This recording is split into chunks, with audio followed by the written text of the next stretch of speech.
کیوں ہماری دعائیں اٹکی ہوئی ہیں؟ ہم باغی لوگ ہیں، ہم باغی مسلمان ہیں۔ شام پہ پہلا اٹیک ہوا، عمرو بن عاص رضی اللہ تعالیٰ عنہ، 8,000 کا لشکر، ان کو روم کو خبر ہو گئی تھی تو انہوں نے 1,00,000 کا لشکر بھیج دیا تھا۔ جرجیس اس کا سالار تھا، رومن بادشاہ کا بھائی، تو وہ 8,000 1,00,000 نے ان کو گھیرے میں لے لیا۔ تو حضرت واصلہ رضی اللہ تعالیٰ عنہ اس جنگ میں شریک ہیں۔ وہ کہتے ہیں کہ ہمیں یقین ہو گیا آج ہماری قبریں یہاں بنیں گی، اور عرب کی عادت تھی جنگ میں شعر پڑھتے تھے ابھارنے کے لیے، لیکن حضرت واصلہ فرماتے ہیں اس دن ہمیں شعر بھول گئے، ہماری زبان پہ ایک لفظ تھا، یا رب محمد انصر امت محمد، اے رب محمد امت محمد کی مدد فرما۔ کہ یہ ہماری زبان پر تھا، تلوار ہاتھ سے چل رہی تھی، زبان اللہ کو پکار رہی تھی۔ حضرت عبداللہ بن عمر، حضرت عمر کے بیٹے بھی اس جنگ میں شریک ہیں، فرماتے ہیں جب سورج ڈھلا تو ہم بار بار آسمان کو دیکھ رہے تھے، میں نے جب اوپر نگاہ دوڑائی تو میں نے دیکھا انفرجت فی السماء فرجۃ، آسمان کا دروازہ کھل گیا، وخرجت منہا خیول شہب، اور اس سے شہابی رنگ کے گھوڑے اور ان کے اوپر سوار، ان کے سروں پہ سفید پگڑیاں، اور سب سے آگے ایک سوار تھا جس کے ہاتھ میں لمبا نیزہ تھا، وہ آن سے پکار رہا تھا، ابشروا یا امت محمد، اے امت محمد تمہیں بشارت، قد اتاکم اللہ بالنصر، اللہ تمہاری مدد کو آ گیا۔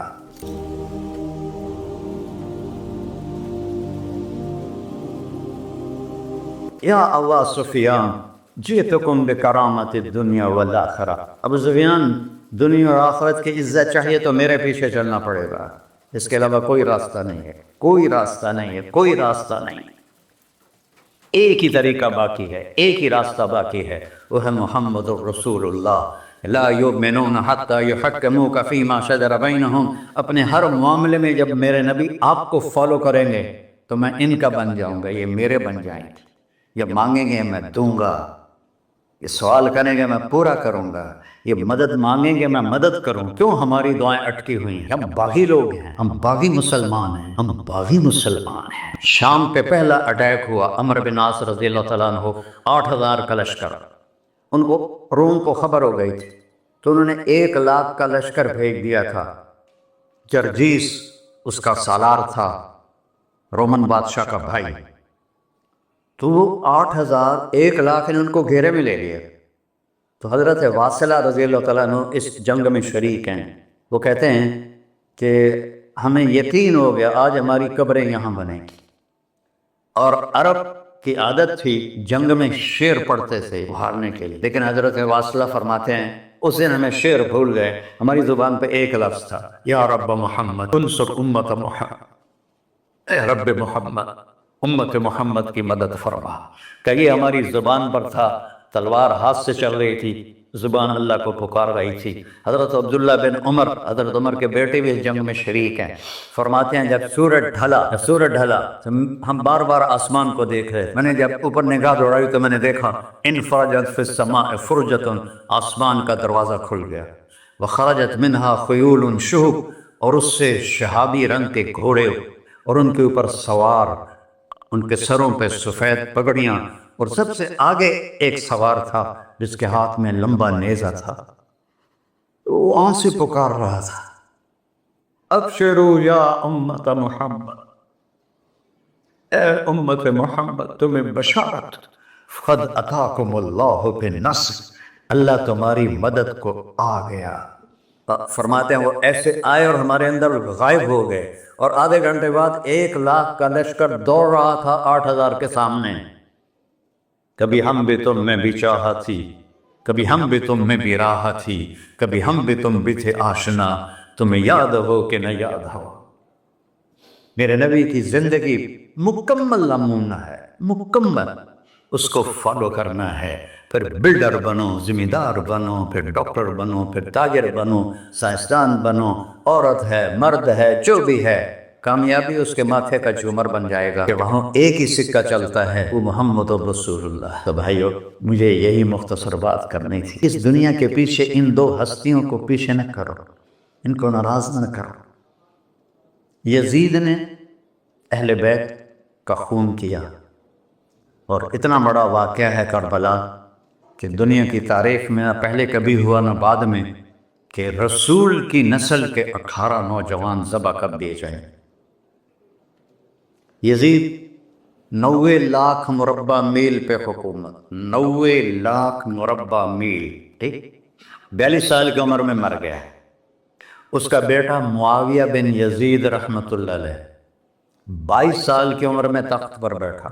باپ نے 3 بر اعظم میں حکومت پھیلائی ہوئی ہے، دادا نے پھیلائی تھی، باپ نے اس کو بڑھایا۔ یزید کے زمانے میں بھی فتوحات ہوئی، اب یہ 3 بر اعظم پر اس نوجوان کی حکومت ہے۔ یہ بلڈر نہیں ہے، یہ بادشاہ آج کل کے صدر وزیر نہیں ہیں، 2 ٹکے کی ان کی قیمت کوئی نہیں ہے، مطلق بادشاہ ہے۔ 40 دن حکومت کی اور سارے خاندان کو بلایا اور کہنے لگا، اب تصور کرو 22 سال کا ایک شہزادہ ہو، وہ 3 بر اعظم اس کے سامنے ایسے جھکا ہوا ہو، تو اس کو کیسے آپ میئر کر سکتے ہیں؟ جبکہ کاغذ کے نوٹ نہیں تھے، سونا تھا، چاندی تھی، ہیرے تھے، اصل دولت تھی۔ یہ کاغذ کوئی دولت ہے؟ یہ تو یہودیوں نے آپ کو بیوقوف بنایا ہوا ہے۔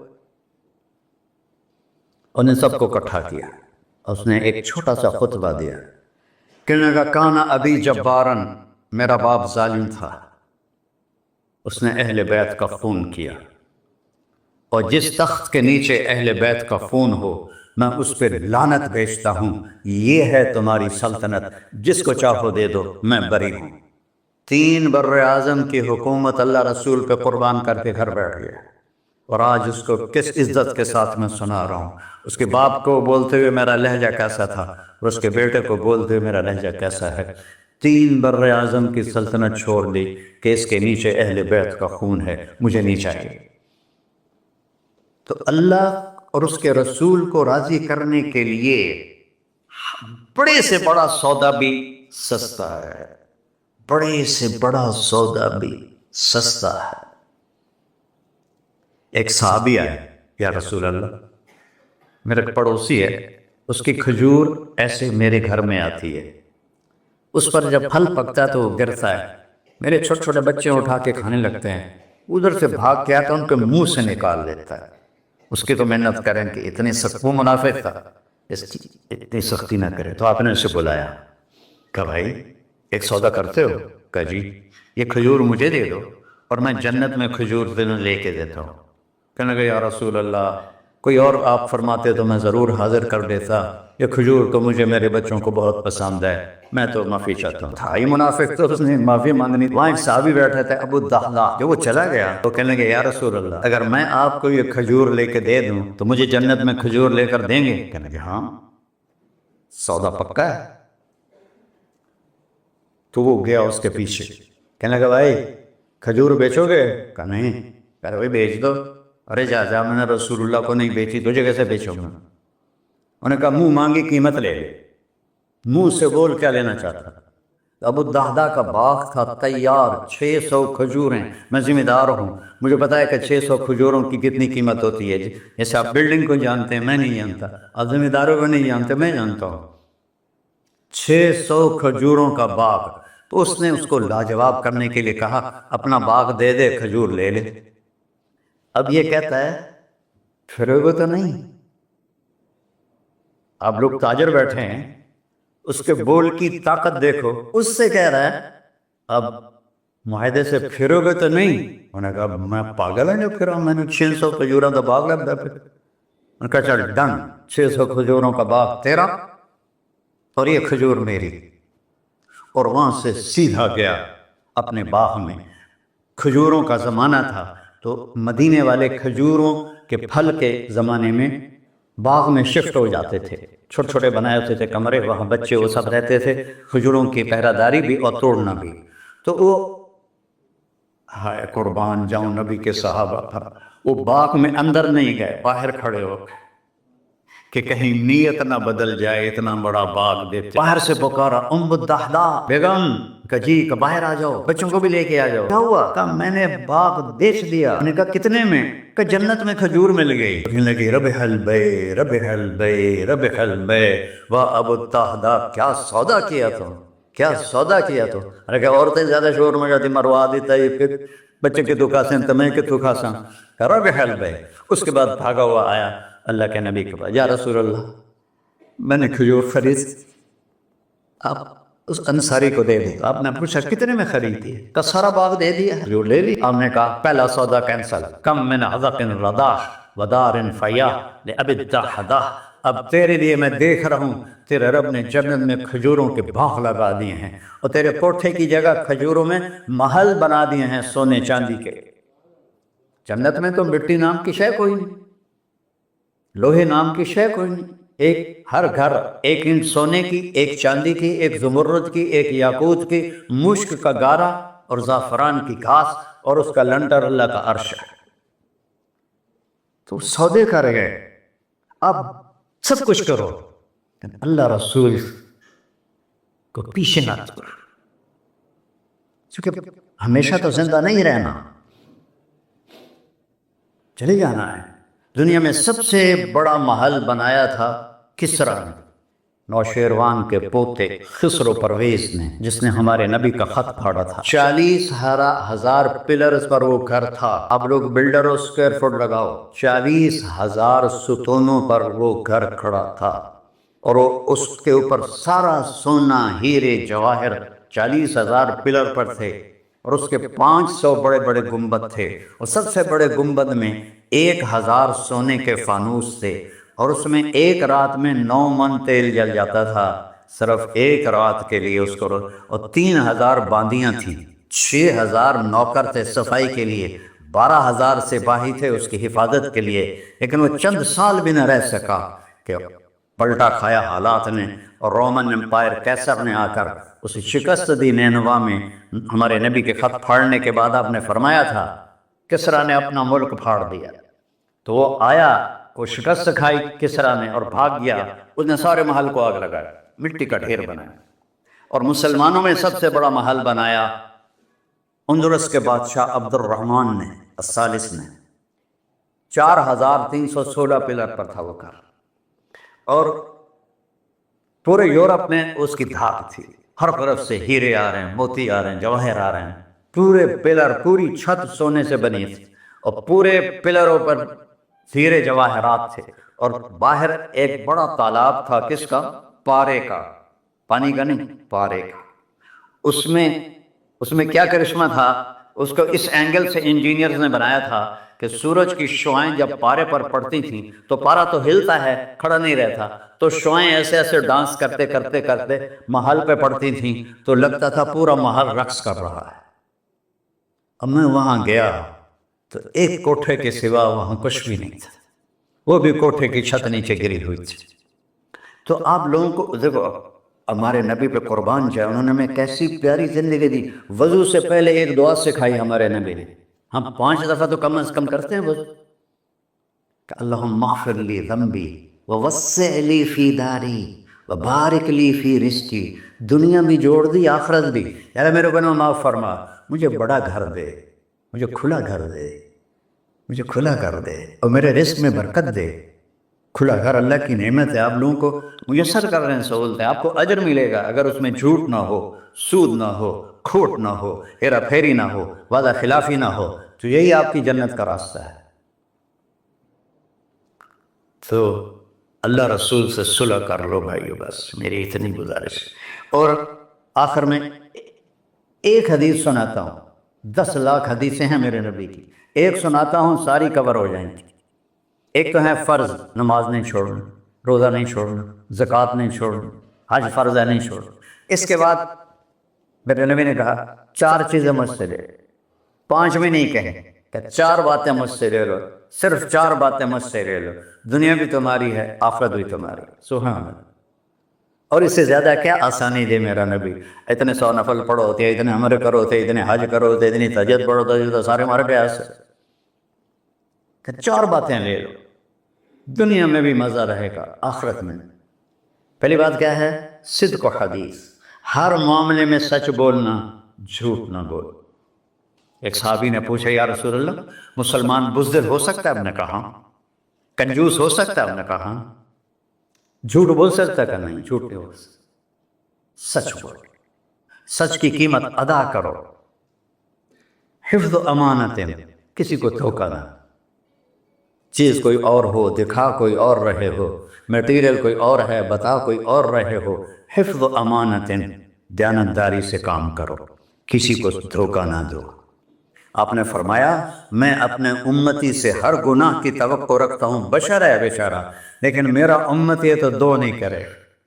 واہ یا رسول اللہ، آپ نے کیا چاہا اور ہم نے کیا کیا؟ کہ دو کام نہیں کرے گا، ایک جھوٹ کبھی نہیں بولے گا، ایک دھوکہ کبھی نہیں دے گا۔ اور سب ہمارے، میں تو 100 ملک پھرا ہوں، مسلمان جھوٹ اور دھوکے میں پھنسے پڑے، غرق ہوئے پڑے، چاہے عربی ہیں چاہے غیر عربی ہیں، مالدار ہیں فقیر ہیں، اس گندگی میں سب ڈوبے ہوئے ہیں۔ تو صدق و حدیث، سچ بولو، حفظ امانت، دھوکہ نہیں دیا۔ تیسری کیا ہے؟ حسن خلیقت، اخلاق اچھے کر، اخلاق اچھے کر۔ اور اخلاق اچھے کرنے کے لیے ایک کام کر لیں، اس کو تالا لگا، صرف ایک کام، اس سے کوئی گالی نہ نکلے، جھوٹ نہ نکلے، غیبت نہ نکلے، طنز نہ نکلے، بے عزت نہ کرو۔ عام طور پر ہمارے ماحول میں نوکروں کو بہت ڈانٹ ڈپٹ ہوتی ہے، اس کو قابو میں رکھو۔ سوچو اسی جگہ میں ہوتا نوکر تو میں یہ پسند کرتا۔ اپنے اخلاق کی چابی ہے زبان کا میٹھا بول، اور خاص طور پر والدین کے ساتھ، اور سب سے زیادہ اہم بیوی کے ساتھ۔ میرے نبی نے فرمایا بہترین مسلمان وہ ہے جو بیوی سے اچھا سلوک کرتا ہو، کہ وہ ماں باپ بہن بھائی گھر سہیلی ماحول ثقافت تہذیب سب کچھ چھوڑ کر ایک بول کے ساتھ آپ کے گھر آ جاتی، آپ کے بچے کا 9 مہینے بوجھ اٹھاتی، اس کو دودھ پلاتی، اس کی چھاتیاں لٹک جاتی ہیں، کبھی آپ کے لیے وہ ناشتہ بنا رہی ہے، کبھی کھانا بنا رہی ہے، کبھی آپ کے کپڑے کا خیال کر رہی ہے، اور آپ چھوٹی سی بات پر اس کی عزت اتار کے پھینک دیتے ہیں۔ تو میرے نبی نے فرمایا سب سے بہترین مسلمان وہ ہے جو بیوی کے ساتھ حسن سلوک کرتا ہو۔ پھر آپ نے کہا اور میرا سلوک اپنی بیویوں سے سب سے زیادہ اچھا ہے۔ اظہار محبت کرو، ماں سے باپ سے اولاد سے بیوی سے، اظہار بہت ضروری۔ یہ پریزنٹیشن اظہار ہی تو تھا، یہ اظہار نہ ہو تو پتہ کیسے چلے؟ اپنے ماں کے پاؤں چومو، باپ کا ماتھا چومو، ان کے آگے نوکر بن کے کھڑے ہو، بیوی سے کہو مجھے تم سے بہت پیار ہے، وہ اچھا کپڑا پہنے تعریف کرو، اچھا کھانا بنائے تعریف کرو۔ انسان بھوکا ہے اس چیز کا، میرے نبی سے بڑھ کر کوئی ہو سکتا ہے؟ آپ حضرت عائشہ سے فرما رہے ہیں، چونکہ حضرت عائشہ کماری بھی تھی، چھوٹی بھی تھی۔ حضرت عائشہ جس نے اللہ کو دیکھا ہو اس کے لیے عورت کوئی چیز نہیں ہے۔ ایک حدیث سناتا ہوں، مالی فی النساء من رغبہ، مجھے عورتوں کی کوئی رغبت نہیں، اللہ کو دیکھنے کے بعد کس چیز کی رغبت؟ ہم نے کہا عائشہ انہو لیہون علی الموت ان اریتک زوجتی فی الجنہ، عائشہ جب سے مجھے پتا چلا ہے نا تو جنت میں میری بیوی ہے تو مجھے تو موت ہی اچھی لگنے لگ گئی۔ یہ اظہار محبت ہمیں سکھایا اپنے بچوں کے ساتھ بھی۔ میرے بچے بڑے ہو گئے لیکن میں نے ایسے گلے لگاتا ہوں جیسے یہ چھوٹے بچے، کہ یہ محبت ٹرانسفر ہوتی ہے، ہم اظہار نہیں کر سکتے۔ تو بچوں پر اپنی رائے مسلط نہ کرو، کہ وہ بڑے ہو جائیں تو شریعت نے ان کو حق دیا ہے، اس سے آپ کا گھر خوبصورت بن جائے گا۔ یہ میرے نبی کی پیاری زندگی کے چند صفحات میں نے آپ کے سامنے پیش کیے ہیں، تو طویل داستان ہے، سناتے سناتے عمر بھی بیت جائے تو ایک ذرہ بھی ادا نہ ہوگا، لیکن خلاصتاً میں نے آپ سے عرض کر دیا، صدق و حدیث، حفظ امانت، حسن و خلیقت، سچائی، دیانتداری، اخلاق، اور چوتھا اور آخری عفت فی طعمت، رزق حلال کماؤ، رزق حلال کماؤ۔ من امسا قالنا بعمل یدہ امسا مغفورا لہ، مسلم شریف کی حدیث ہے، جو صبح سے شام تک اپنے دنیا کے کاموں میں حلال اور رزق کی تلاش میں تھک کے گھر جاتا ہے، اس کے اس دن کے سارے گناہ معاف ہو جاتے ہیں۔ کتنا بڑا عمل ہے رزق حلال، بندگی بن جاتا ہے۔ آپ نے ایک صحابی کو دیکھا، ان کے ہاتھوں پہ چھالے نہیں، وہ جو مزدوروں کے نشان ہوتے ہیں نا، کئی چلا چلا کے وہ تھے۔ تو آپ نے اس سے پوچھا سعد یہ کیا ہے؟ کہ یا رسول اللہ بچوں کے لیے روزی کماتا ہوں، اپنے ہاتھ سے کام کرتا ہوں، تو میرے ہاتھوں پہ یہ نشان پڑ گئے۔ تو آپ نے ان کا ہاتھ ایسے پکڑ سب کو دکھا کر ایسے اس کا بوسہ لے، پھر فرمایا جو ہاتھ بچوں کو حلال کھلاتے ہوئے ایسا ہو جاتا ہے اس پہ جہنم کی آگ حرام ہو جاتی۔ صرف نماز سے نہیں گناہ معاف ہوتے، حج سے نہیں معاف ہوتے، رزق حلال کے کمانے سے بھی روزانہ کی صفائی ہو جاتی ہے۔ ابھی سودا ہے اللہ رسول سے کر لو تو موج ہی موج ہے، اور اگر انہیں بکھیڑوں میں پڑے رہے تو مر کے زیرو ہی ہونا ہوتا ہے، کچھ بھی ساتھ نہیں جاتا۔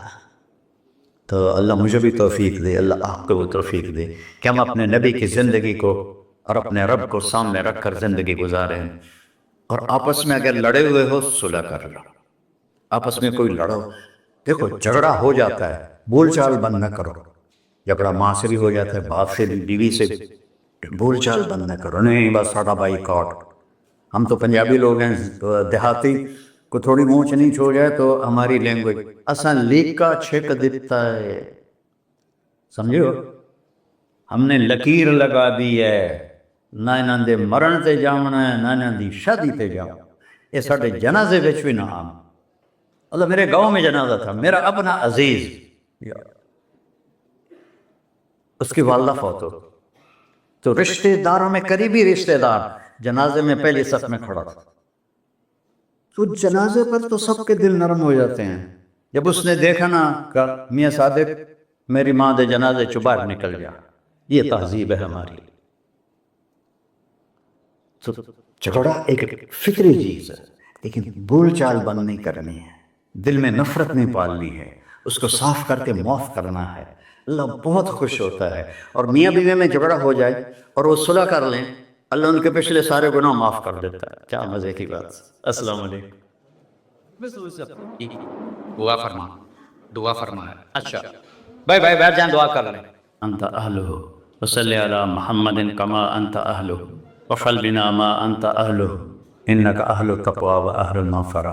یا اللہ یہ سارے دوست احباب تیری محبت میں آئے ہیں، ہم سب نے تیرے نام کو زندہ کیا ہے، ہماری یہ محفل قبول فرما اور ہماری یہ مجلس قبول فرما، اور یا اللہ جو کچھ کہا ہے اس کے مطابق ہماری زندگی بنا دے، اور یا اللہ جو ہم نے نیت کی ہے کہ غزہ کے مسلمانوں کو گھر دینا ہے، چھت دینی ہے، ان سب کو یہ کسی ایک آدمی کے بس کا کام نہیں ہے، یہ سارے مل کر کریں، ہم بھی کریں، اس کی ہمیں توفیق نصیب فرما۔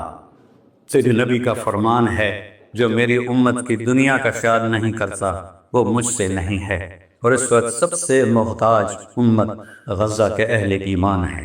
تو یا اللہ ان سارے بھائیوں کو ہمت دے، توفیق دے، ہمیں وہاں تک پہنچانے کا وسیلہ تو نے بنایا ہوا ہے، ہمیں یہ امانتیں ان تک پہنچانے کی توفیق دے، ان کے کاموں میں برکت دے، ان کے قرضوں کو اتار دے، ان کو سود سے بچا دے، ان کو دیانتداری نصیب فرما، شفافیت نصیب فرما، مرتے وقت ہم سب کو کلمہ نصیب فرما۔ وصلی اللہ علی نبی الکریم۔ میرے نبی کے پردادا حضرت ہاشم بن عبد مناف غزہ میں دفن ہے، اور اس ملک میں عیسیٰ علیہ السلام، موسیٰ علیہ السلام، ہارون علیہ السلام، زکریا علیہ السلام، یحییٰ علیہ السلام، داؤد علیہ السلام، سلیمان علیہ السلام، اتنے نبی اس مٹی میں دفن ہیں۔ تو اللہ کو ہمت دے، کھل کر خرچ کریں، اللہ واپس کرتا ہے۔